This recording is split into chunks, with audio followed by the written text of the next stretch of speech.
Okay, so, um, the great, David Lynch, passed away at the age of 78, very recently.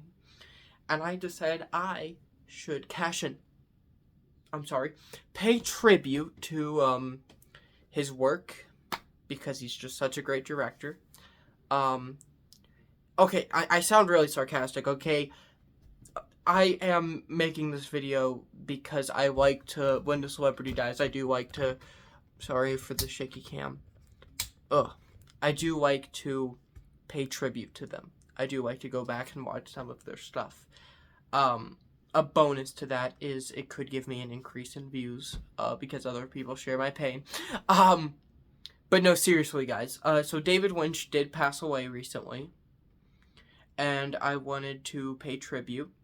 And he was a very surrealist director, and I think the movie that showed how surreal he is, as well as the best movie he did. I've heard Twin Peaks as his magnum opus, but I don't have time to watch an entire TV show.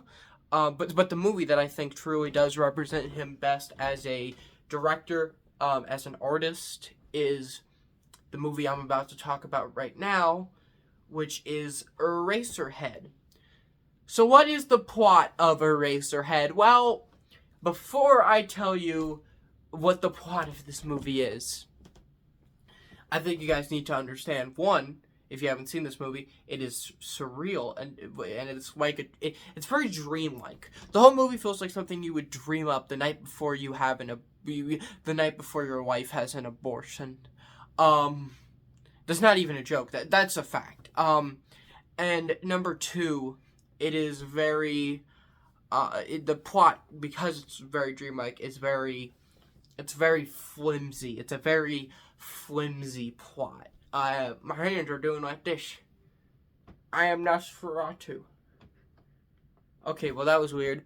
So the plot of this movie is that the main character, who, in case you're only know nothing about this movie but the title, his head does kind of look like an eraser.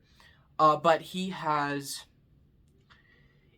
had sex with this woman, and she now has had a baby. So he's having to raise this baby. And this baby is like this weird, grotesque, hard to explain what it looks like monster. And that's for and he goes into like a circus freak show, and like meets like a and there's this lady that kind of looks like a Garbage Pail Kid there, and this movie is very flimsy with plot, which is why it's so great. And he runs into a gypsy woman, and at one point the baby comes back and chops his head off, and then his head is rolling on the ground. To describe the plot of this movie is to describe the plot of a fever dream.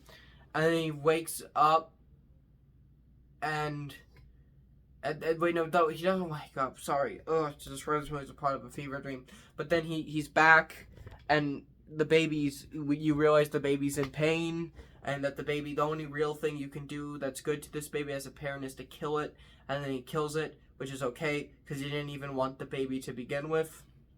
Anyway, so that's the plot. But what are the positives of this movie? Well, my first positive is that it is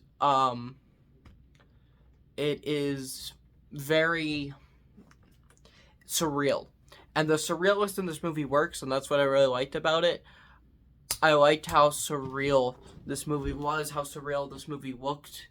I really liked all of that stuff. I love the surrealness of just this movie. I don't know what the fuck I'm watching, but I know I really like that I'm watching it. It feels like something I would dream up right now. So if I went to bed right now, I could dream this up. If my wife, who does not exist, was going to have an abortion, which is not happening. Neither of those things are happening right now in my life, because I am 13 going on 14. I am not married. I am not having a kid. But it is something that if that was happening to me, maybe this is what I would dream up. Except it might be even more surreal than this movie. It's a sad thing, because my dreams are freaking weird. I almost said the F word, but I was like, I should only drop that once per video, like a PG-13 movie. By the way, this is an R-rated movie. Because, like, you know, YouTube and censorship and all that bullshit. Skibbity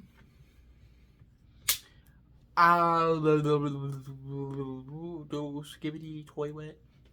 That's something you'll never hear in an Eraserhead review.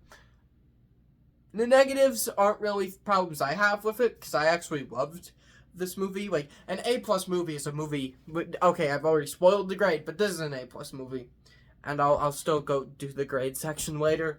It's a movie I don't have problems with, so any problems I mention that are, like, legitimate problems are just going to be things that I think other people would have problems. I think this movie might be too surreal for some people. I don't think some people might get behind it. And my next thing that I just want to bring up, if you have had a baby in the last year or are about to have a baby, don't watch this movie. This movie will make you desperately not want to have your baby, or kill your baby, or abandon your baby. So don't watch this movie under that circumstances. This is a movie for people like me that currently do not have a baby and do not plan to have a baby in the near future. Maybe have a baby in the distant future, but not the near one. So anyway, the grade for this movie is an A+. Would recommend to anyone that is not about to have a baby. Okay? Or has a baby in the past year. So yeah.